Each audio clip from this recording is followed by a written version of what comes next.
ताज्या बातम्या आणि जाहिरातींसाठी महाराष्ट्र न्यूज चॅनलला सबस्क्राईब करा आणि बेल आयकॉन प्रेस करायला विसरू नका.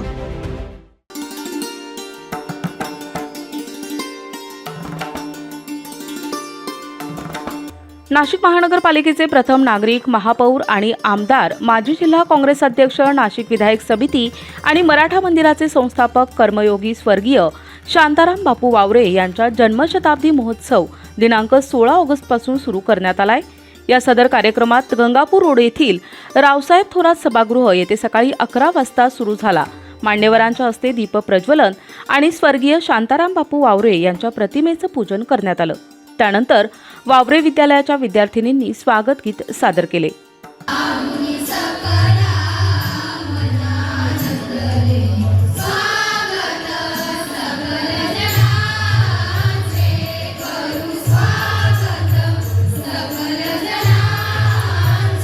एवढं प्रेम कधीच पाहिलं नव्हतं आणि हे सगळे लोक आज आमच्या प्रेमाच्या विनंतीला मान देऊन नाशिक नाही जिल्ह्यातून लोक आलेले. आज हा जो कार्यक्रम आहे हा 100वा शताब्दी महोत्सव, हा मी असे कार्यक्रम वर्षभर घेत राहणार आहोत. एक शाळेच्या रूपाने वृक्षारोपण, ज्येष्ठ नागरिकांचा आरोग्य सेवा, असे भरपूर आम्ही कार्यक्रम घेणार आहेत. आज या ठिकाणी दादनवर राहिलेले आमचे जे जुने लोक, माजी नगरसेवक, हे लोक जसे आमचे अश्विनीताई आलेले, रागिणीताई आले, अशा मोठ्या मोठ्या लोकांचा इथं आज सत्कार होणार आहे. यावेळी वावरे कुटुंबियांच्या वतीनं प्रमुख मान्यवरांचा रोप आणि स्मृतिचिन्ह देऊन सत्कार करण्यात आला.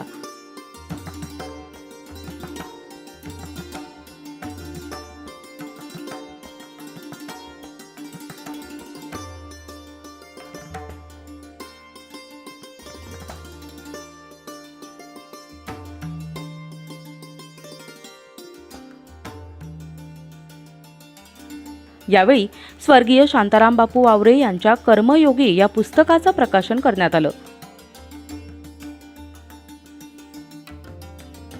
तसेच विविध क्षेत्रात उल्लेखनीय कार्य करणाऱ्यांना पुरस्कार देण्यात आर्किटेक्चर अरुण काबरे, डॉक्टर राज नगरकर, सचिन जोशी, अश्विनी न्याहारकर, रागिणी कामतीकर यांचा सन्मान करण्यात आला. मान्यवरांचा आणि शांताराम बापू वावरे यांच्या काळातील सहकार्यांचा सत्कार करण्यात आला. सप्तरंगी सिनेमापर्यंत सगळाच इतिहास जर पाहिला तर मला वाटतं बापूंच्या नावापुढं नाशिकमध्ये आहे. आता आमच्या नावापुढे असेल तर आम्ही फक्त कलरफुलमध्ये जाऊ, पण बापू ब्लॅक अँड व्हाईट पासून कलरमध्ये पर्यंत आहेत. आपण जर चित्र पाहिलं तर तो सगळा इतिहास बापूंच्या काळात झालेला आहे. आणि महत्त्वाचं म्हणजे समाजसेवा हा त्यातला मूळ स्थायी भाव आहे. समाजासाठी आपल्याला काय करता येईल हे जास्त महत्त्वाचं आहे.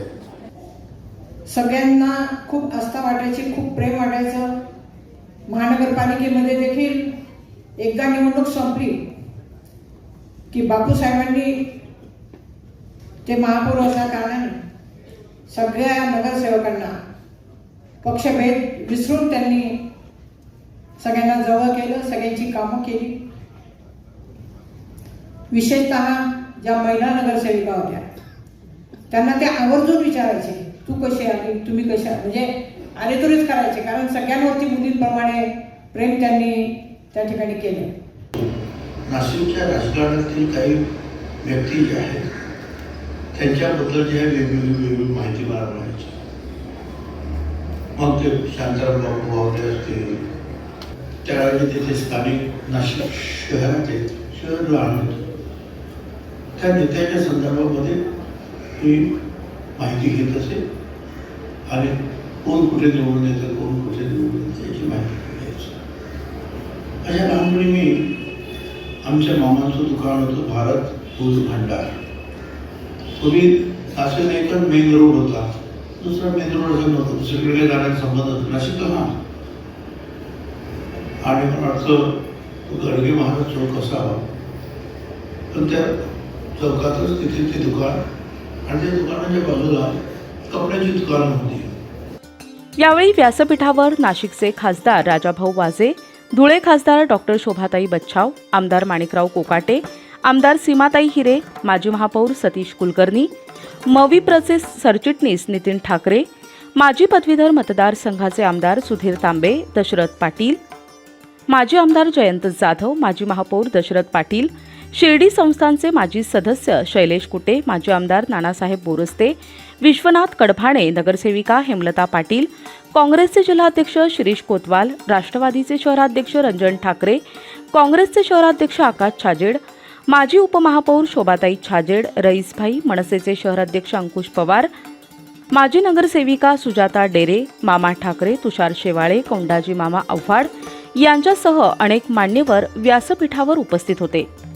शहर मोजकं छोटंसं शहर आणि बापूंचं नाव घराघरापर्यंत या ठिकाणी पोहोचलेलं आणि कुठलीही अडचण निर्माण झाली की ग्रामीण भागातल्या विद्यार्थ्यांनी बापूंकडे धाव घ्यावी आणि बापूने मदतीला या ठिकाणी धावून यावं असं जणू काही समीकरणच त्या काळात आमचं निर्माण झालं होतं. नाशिक महानगरपालिकेमध्ये त्यांना महापौर दिवसाचा सन्मान मिळाला आणि प्रथम महापौर म्हणून त्यांचा नावलौकिक आपल्या सर्वांसमोर आहे. अनेक माजी महापौर झाले परंतु बापूंचं नाव काही वेगळंच होतं की बापू महापौर होते, बापू आमदार होते, बापूंनी मविप्र समाजाचे अध्यक्ष होते, बापूंनी विविध कार्यकारी सोसायटी अशी शिक्षण संस्था निर्माण केली. नुसती निर्माण केली नाही तर त्यातल्या काही शाळा दुसऱ्यांना देऊन टाकल्या. म्हणजे एक विशाल अंतःकरणाचं व्यक्तिमत्व बापूंचं होतं. असं व्यक्तिमत्व असणं हे खरोखर म्हणजे खरोखर दुर्मिळ असतं मित्रांनो. सामान्य माणसाविषयी असलेलं प्रेम, त्याच्याविषयी असलेला जिव्हाळा, त्याला तत्परतेने मदत करण्याची पद्धत. 93 मध्ये पहिले महापौर म्हणून बापूंनी जे पदभार स्वीकारला आणि नाशिकला शहरच नाही ग्रामीण मध्ये जे राजदूतला जर बसले आणि सिव्हिल हॉस्पिटलला ग्रामीणचा कुठलाही रुग्ण आला तर त्या ठिकाणी पहिला फोन जायचा नातेवाईकांचा तर बापूकडे जायचे आणि बापू पहिले त्या ठिकाणी ते रुग्ण बरे होईपर्यंत बापू राजदूत पासून नियंत्रण ठेवायचे. म्हणजे दिवसा महापौर कार्यालय आणि रात्री परिवार सांभाळून राजदूतच्या त्या बाजूच्या रूम मध्ये बसून जनसेवा करण्याचं काम ते करत होते. सदर कार्यक्रमाचं आयोजन विक्रांत दिलीप वावरे, मीनाक्षी विक्रम वावरे, शिवनाथ राघोजी कडभाणे, डॉक्टर नितीन विठ्ठलराव हिरे, छाया शिवनाथ कडभाणे, पृथ्वीराज प्रभाकर साठे, हर्षल शिवनाथ कडभाणे आणि अंकिता विक्रांत वावरे हे होते. सदर कार्यक्रमास विविध क्षेत्रातील मान्यवर, विद्यार्थी आणि स्वर्गीय शांताराम बापू वावरे यांच्यावर प्रेम करणारे नाशिककर मोठ्या संख्येनं उपस्थित होते. अंकिता विक्रांत वावरे यांनी आभार प्रदर्शन केले. प्रत्येक घरात एक माणूस असा बसलेला आहे ज्याच्या हृदयात बापूंची ती छवी आहे की हा माणूस माझा, तो माझा घट्ट मित्र होता.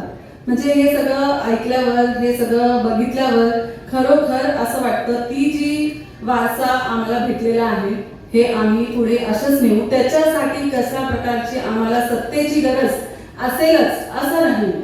भेटली तर तुमच्या आशीर्वादनी अतिउत्तम, नाही भेटली तर गरज नाही असं या प्रतीने आम्ही गेल्या कित्येक वर्षांपासून 4000-5000 मुलांना असं शिक्षण देतोय जे बापूंनी शिकवलेलं की घरोघरी शिक्षण असायलाच पाहिजे.